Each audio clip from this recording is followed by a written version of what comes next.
All right, Sean Patel here, my man La Bala, Brian Mendoza, former super welterweight champion of the world. Man, Brian, just before we get into what's next and everything, we had this great technical discussion about how you scored that knockout over Fundora. Can we just go over that again real quick, man, about the lead foot position? I know we might be sharing some secrets, but I think it's good for the fans to know sometimes. Oh, no, yeah, definitely. Yeah. It was just, that fight was definitely, it was like, lots of setups, to be able to get that shot off, but it was a lot of against the textbook definition, of southpaw, you always move this way, move that way, do certain things. You're supposed to follow a certain rule set, when you're fighting a southpaw, especially, a tall, lanky dude like that. But, broke a little of the rules from the textbook, man, and just got that shot off, going into the left hand. But, as safe as I did, I caught his uppercut that I would have ran into if it wasn't for that. So, just kind of setting stuff up and just a lot of knowledge I've soaked up, from all these different people I've sparred and worked around with here in Vegas. So just tons of knowledge, man, and it lets me, get outside of the textbook definition of how you're supposed to be fighting sometimes. We'll leave it to the fans to decipher exactly what that means. Exactly. I understand, can't give all the jewels out. Yeah, the message is in there. Yes, yeah. So, but one fight I did want to get your opinion of. It's coming to Vegas in a couple weeks. Bohachuk, who you just had that tough fight with. He's fighting Vergil. What do you think of that fight, Brian?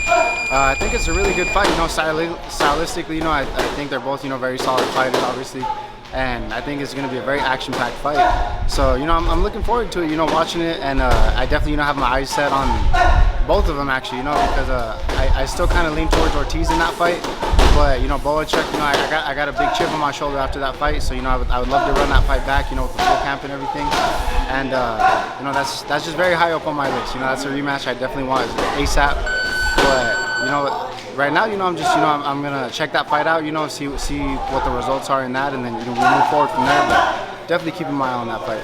What exactly in the Bohachuk fight from your side are you not happy with and want to rectify in a rematch? What is it? There's a lot, man. But the basic thing is just I'm definitely a stronger fighter than the way I've been fighting my last couple fights. I feel like I can impose my game plan a little more, than I've been trying to. I'm moving a little too much, wasting energy where I don't need to be. So there's a lot of stuff like that, a lot of new things you guys are gonna see, tweaks in the game plans and filling the holes in my game, just stuff like that. So there's gonna be a lot of subtle changes, some big changes. You guys are in for a big treat on this next fight. Was it a little like the first Cotto Margarito fight where giving ground was helping him? It was giving him more momentum. Oh, of course, I'm giving him motivation. He's thinking he's pushing me back, and I'm allowing it. I'm just trying to move. I was trying too much just to set up one big shot or something. I think as much as I know not to, I kind of fell in love with my power. So even knowing it, sometimes it just happens, and that's why I made this change over to the team with Rich Barrientos and Bob Santos, and I'm already making huge improvements and just down to the foundation, the fundamentals and stuff. Fixing a lot of stuff and changing things like that. You guys are gonna see some, like I said, some big changes. I keep saying it, but I'm excited, for what's to come. And like I said, mainly just that, filling the holes in my game, imposing my will a little more when I'm in there, and just using my strength. I've always felt I'm stronger than every one of my opponents. I've never been in there with someone that I truly felt was stronger than me. Maybe more power. Yeah. No, exactly. That's one, but I'm not using it to my advantage. It's like I have a big tool on the table that I'm just leaving on the table. So that's one of the main things you're gonna see. Well, we saw Canelo in those two fights with Golovkin have to make that adjustment. Like, what am I doing moving so much? I'm strong. Let me. Exactly. Even like that, Canelo was in there with a guy as strong and as tough as Triple G, but you can still impose your will if you do it intelligently. I'm not saying you guys are gonna see me just walking forward, going in wars and stuff. It's gonna be intelligent, and there's always a way to get it done. Mm-hmm. So you mentioned though that you do favor Vergil a bit in that fight. Why is that? I just think, stylistically, Bohachuk might run into some shots, that Vergil's setting up, and Vergil does let his hands go. He's not always kind of looking for one big shot. He lets his hands go a little more. So that's the thing, we're going to have to see. But we're also going to see how Vergil, does with a tougher guy at 154. He's moving up to the weight class.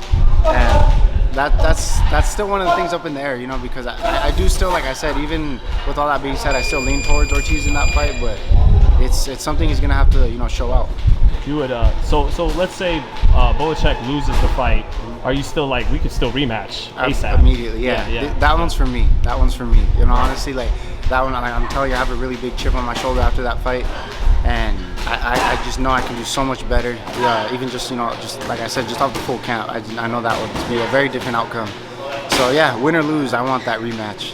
That one's, you know, for me. And then obviously, you know, the winner, most definitely, I'm gonna want that fight. So, you know, whatever. But we're still in the mix. You know, I'm still, you know, towards the top of the division and stuff. And then just these next fights, you know, show the things I've been working on and stuff, and just establish back as a champion. How come you don't feel as strongly about that as you do Zoo? Like the Zoo fight, you see more at peace. Okay, he won, but the Bohachuk one, it's more like, nah, I shouldn't have lost to that guy. Why is that? Why is that the difference there in those two fights? I don't talk about it as strongly, but it is there. I need that rematch. I even want the rematch with Mendoza, and that's a fight I want. Right. You know, I want to show that again. He does too. Yeah, exactly. Right. Exactly. So that's one we could definitely run back. I'm just saying, just because, man, like, you know, I don't want to say anything because I'm not trying to disrespect any of my opponents or anything like that. That's just really a fight that I feel like I should have won. Even on, you know, I took that fight on 2 weeks' notice. Even then, you know, like I just felt like there's so much more I could show. But it is what it is. You know, he was the better man that night, and that's how it goes sometimes. But that, like I said, that's definitely something I need immediately as a rematch. But definitely, you know, the fight with Sue. Sue knows that, you know, I'm gonna want to run that back. There's a lot of respect between me and him, but, you know, he knows that's just one of the things that. We both love big challenges and stuff, and there's a lot of respect there, but you know how it is, you know, there can only be one. You know, we're trying to take a hold of the whole division, so there's that. So I might not talk about it as strongly, but that's 1000% one I need to run back, you know. So all of it, man, is just the Bohachuk, you know, fresh on my mind, and like I said, I'm a little extra irritated about that one, but that's it.